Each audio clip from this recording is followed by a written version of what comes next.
finest transportation we have ever known, and you think of words like newest and roomiest and best. But words alone are impersonal. Words alone can't tell the story of time and extra care that mean new concepts of comfort and of service. Words alone can't tell the story of the impact of the age of jets on all of us who travel, because that is a personal story. A story which, to be fully understood, must be personally experienced.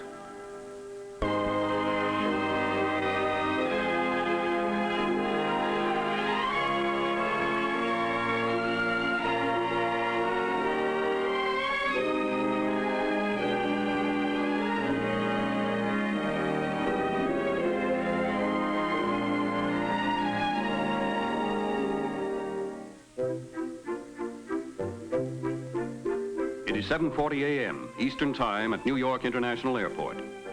As it is every this time, Jet Mainliner Flight 803 is being taxied to United's terminal for its 9 a.m. departure, non-stop to San Francisco. Westward across the continent on 803, more than 100 people will be going from New York to fly along with us. New York has more than 1 million visitors a day, and those popular Jet Mainliner flights travel pretty full out of the big city. For that matter, jet mainliners are traveling pretty full from all points these days, because with jet speed and comfort, people everywhere, more than ever before, are heading for the airport and going places, to business appointments, to vacation lands, or to renew warm family ties. At the terminal, as usual, some passengers arrive a little early. And it's a good bet that you'll find first-timers on jet mainliners getting a preview of what's really new. They find that aft of the flight deck, the red carpet room stretches across the width of the plane and is an attractive entryway for first-class passengers as they board the plane and walk into the main cabin with its wide, two-abreast seating arrangement.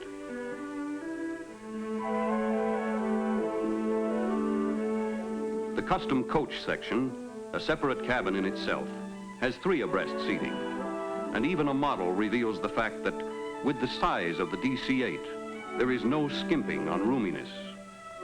The coach lounge, an exclusive feature of jet mainliner transcontinental travel, also serves as a roomy entrance at the rear of the plane. Passengers for 803 have already checked in their baggage, and it's on the way to be stowed in one of the jet mainliner's spacious cargo compartments. The luggage containers, preloaded in the terminal, are designed to give extra care to personal belongings. The protective containers and their contents travel as a unit and eliminate loading and unloading bags into cargo pits by hand. Now, 803 waits patiently on the ground. And yet, more than half a continent away, behind the scenes, at United's operating base in Denver, they already know 803's flight plan for every mile of its transcontinental journey. They know it because they made it at the largest airline weather and communications center in the world.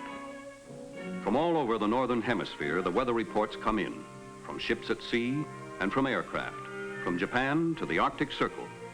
Basic weather data that can be translated into forecasts of weather and wind conditions up to 60,000 feet. It's a matter of taking the weather they're having in 1,001 different places and figuring out what that weather will be like at any given time along every mile of some 14,000 miles of United's routes. After the basic weather information is processed, final decision for all jet mainliner flight plans is based on programming that data for a Bendix electronic computer. The computer will yield in minutes the precise answer it would take human experts hours to arrive at. You feed in your weather data, plus such items as payload, reserve fuel required, alternate airports, and out comes your answer in the form of a detailed flight plan. The flight plan for 803 has been transmitted from Denver via United's New York dispatch office to her captain and crew, who will fly her along the route and altitude selected with extra care for the smoothest and fastest ride. United Jet Mainliner, Flight 803, non-stop to San Francisco, now boarding at Gate 4. Last call. All aboard, please. and welcome aboard. For 2,500 miles or so, from the Atlantic seaboard across the continent to the Golden Gate, you are the special guests of Flight 803. Up forward here in the first class section, or aft in the custom coach section, the quiet speed and roomy comfort have been carefully designed and planned especially for you.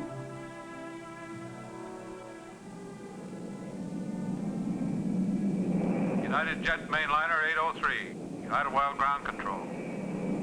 Cleared to runway 31 left, wind northwest 12, altimeter 2972.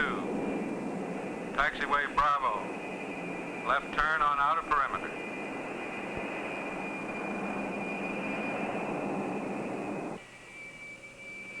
Idlewild Tower, United Jet Mainliner 803, ready for takeoff, over. United Jet Mainliner 803, cleared for takeoff. Full commands 54,000 pounds of thrust. Ahead is open sky and the soaring wonder of jet flight.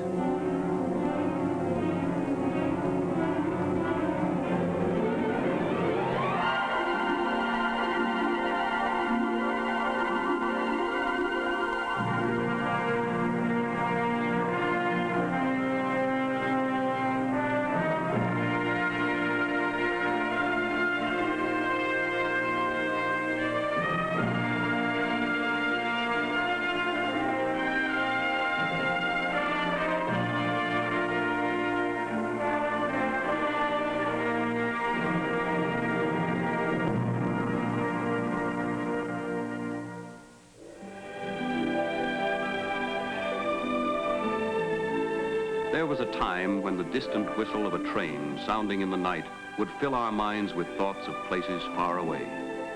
But today, there are no places far away. And it is the quiet speed of smooth jet flight that intrigues the imagination and stirs the wanderlust that lies in the heart of everyone who loves to travel. And aboard 803, we are all a part of this new jet age of ours, flying across the continent in a new hotel on wings. The flight deck is the operating office of our multi-million-mile captain and his crew. The red carpet room is an informal sitting room with space to stretch and to relax. That's why this is Grace Bauer's second flight on a jet mainliner. The friendly service and quiet ride are exactly what she wants after that exciting weekend in New York. They call it the red carpet room because, extending as it does the entire spacious width of the airplane, it lends itself so well to the hospitality, friendliness, and comfort that are the hallmarks of red carpet service. For Sue and Jerry Parker, who have just been transferred to San Francisco, this flight is a first. The Thompsons, who run a dress shop together in San Bruno, make New York about 3 times a year. But traveling salesmen are always on the move, even when they want to be at home. So to men like Frank Morris or Ken Adams, jet flight means that no matter how far their trips may take them, from now on, they will always have more time for fun and leisure with their families. And so it is that to almost everyone, somehow or another, one way or another, the age of jets does have that very real and personal meaning of being able to see more and do more in the best possible way. And to the passengers in the custom coach section, the impact of those personal meanings also becomes quite clear, because today, just about everyone is flying. The speed of almost 600 miles an hour, the smooth, vibration-free ride, the luxurious interiors, and that exclusive jet mainliner conversation piece, the friendly coach lounge, are all features carefully designed for your personal comfort by the same experienced team that has worked so hard to give us the finest transportation system we have ever known. It is a team composed of the men and women who operate the airline to serve the needs of the flying public, those who build the planes, and those who build the engines. And when we look inside those engines, we can see the secret of their vibration-free performance. Smooth turning compressors and turbines that spin evenly on their axis. Every one of the small compressor blades is in itself a carefully designed and efficient airfoil. We have always been proud of our national reputation for mass production, but quantity is only an objective that must be tempered by craftsmanship and precision. The skill and experience that go into the fabrication and assembly of those Pratt & Whitney jet engines are paying off in a reputation for dependability that is unsurpassed. They are called the most proven engines ever built for passenger planes, and for good reason. They have flown more than 2 billion miles. It is only reasonable and logical for new concepts of power to team up with brand new concepts of airplane design. The Douglas DC-8s are designed from the ground up exclusively as passenger transports. And because they are so very large, Douglas had to construct 2 additional assembly plants with special equipment in order to match the size of their new jets. Just 2 of which, placed end to end, stretch out longer than a football field.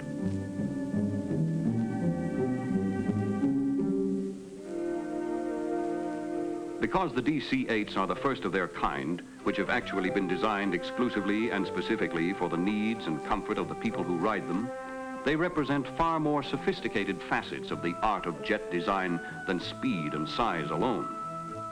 Systems tested and proved for function are also tested and proved for passenger comfort. Take the sound suppressors.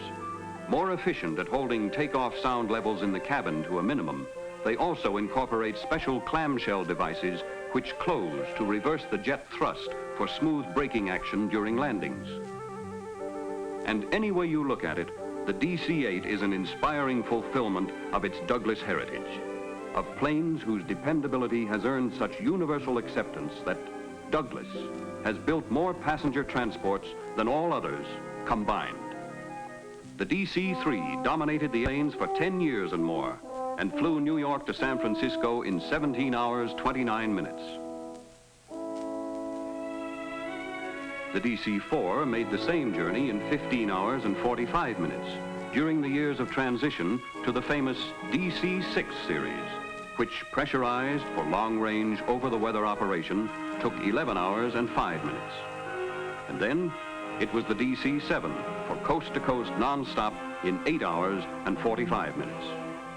And now, the DC-8, most respected member of the family, wings across the continent in as little as 5 hours. And today, flying to San Francisco on 803, with the operating member of that transportation team, the airline, one thing becomes apparent. An airplane is built only once.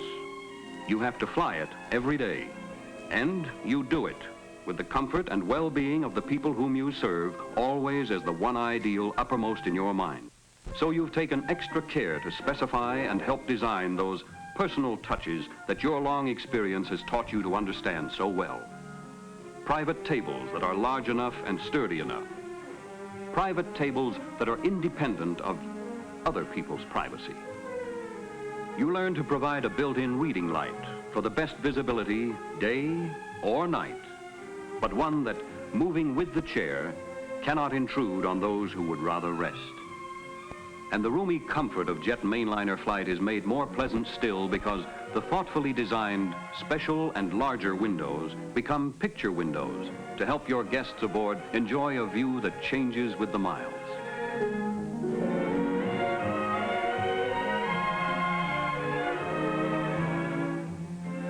But when you operate an airline, there are many things you learn about the people whom you serve and how to satisfy their needs. So for the custom coach, you learn to design 3 abreast seating with ample room for stretching out. You learn how to make coach travel easy on your friends as well as easy on their budget. And of course, they in turn begin to know and understand a little more about the plane on which they're flying. But there are certain things that can't be made apparent by a look around the cabin. The crew, though, up forward on the flight deck, they can tell about it because they're one of the important parts of it. You and 803 are over Indiana now, but long before the DC-8 went into service, the flight crews started flying it out in Denver on the ground, in flight simulators, which electronically reproduce all conditions of actual flight just as they are experienced in the airplane. In front of the cockpit, a giant TV screen helps provide the effect of complete realism for training in takeoff and landing procedures. Engine and flight instruments react precisely as they do in the air. In the rear of the cockpit at the flight instructor station, a control panel lets the instructor set up every kind of practice situation for the crews to handle in the same way that they would during flight tests. Watch the instruments as throttles are retarded for the simulated landing.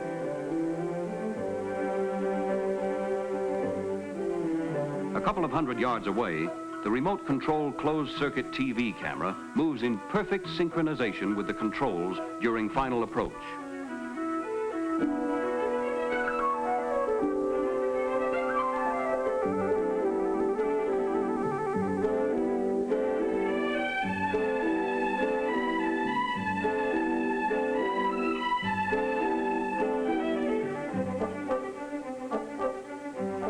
Modern techniques of transition training mean long and comprehensive practice and instruction, both in the simulator and in actual flight.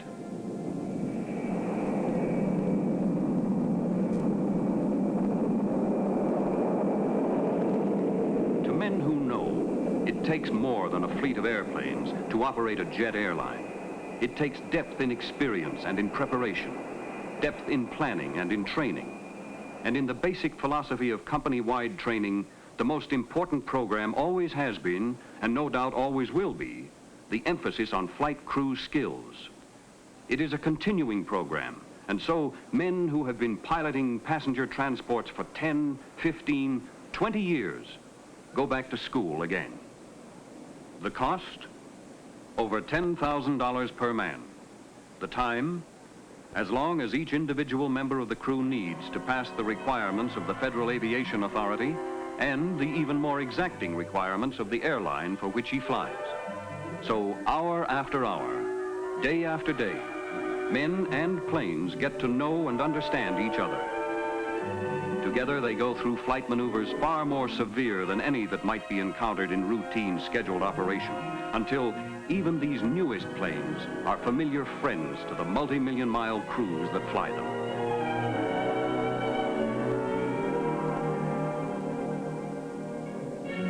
Depth in training. At United San Francisco Maintenance Base, the largest of its kind in the world, mechanics from all over the system are brought in for their comprehensive training programs which pinpoint every feature of the airplane. You can call it planning and preparation and training, but it all adds up to the extra care behind the scenes that, like the radar in the cockpit of your Flight 803 today, is helping to make your trip on 803 smooth and pleasant.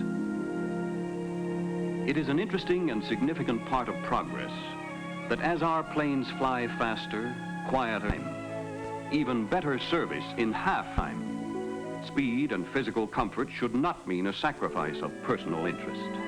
And so it is important that there still is always time enough to have a friendly word with the passenger traveling alone, or for your stewardess to pin the wings of junior pilots on young and suddenly expanded chests.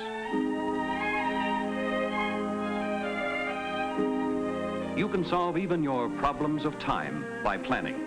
Something like 4 years of planning to reach your goal of better service in half the time. And personal attentions you receive are visual evidence of a much broader picture you seldom see. Case in point, the matter of the empty plate.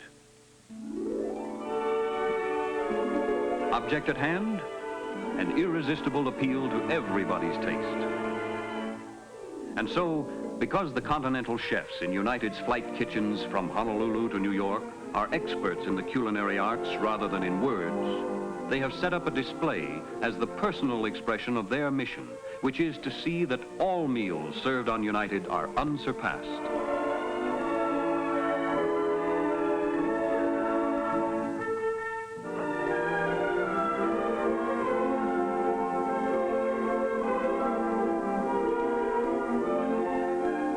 It is an unfair conspiracy by master chefs against those of us who have no strength of character at all. But any display would be incomplete without revealing a few of the wonderful things to eat that are prepared with extra care to be served you during flight time. A copper skillet breakfast with ham and sausage and tender steak, and that early morning coffee in a cup that's always full.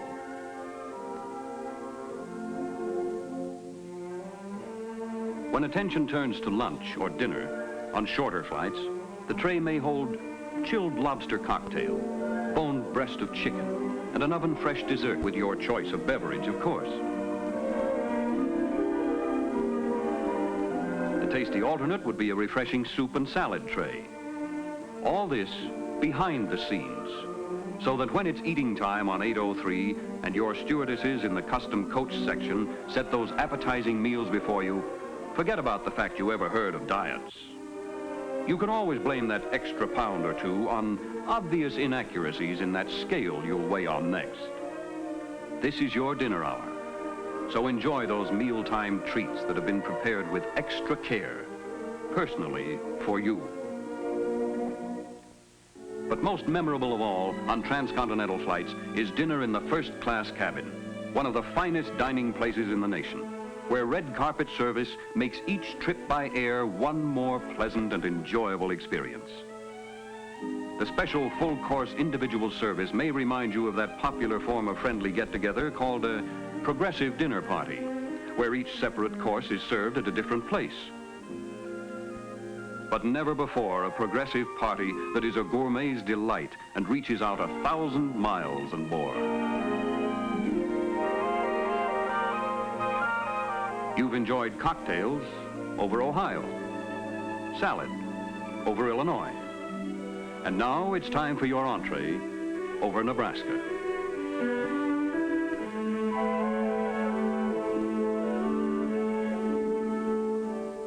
And when you're ready for your special dessert, say over Colorado, it will be, for some, a wonderful moment of decision.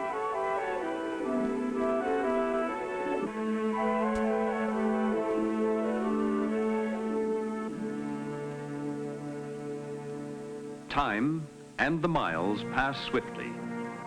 High above Lake Tahoe, 803 has crossed from Nevada into California, and Oakland Air Traffic Center has control.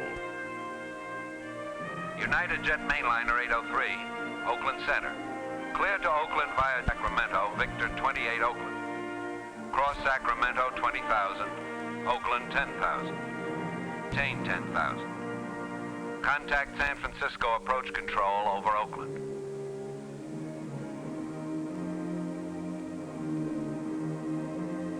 And now, San Francisco is almost below our wings, and it is logical to wonder if it is true when they say that as speed increases, our world is getting smaller. But physical distance doesn't change. The world isn't smaller. It only seems that way because we are growing. All of us, together, are taking giant strides toward individual effectiveness and personal satisfaction as we grow in size and stature, along with the wonderful machines we have learned to build and fly so well.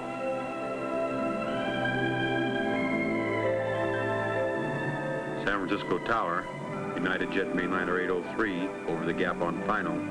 United Jet Mainliner 803, cleared to land. 803, roger.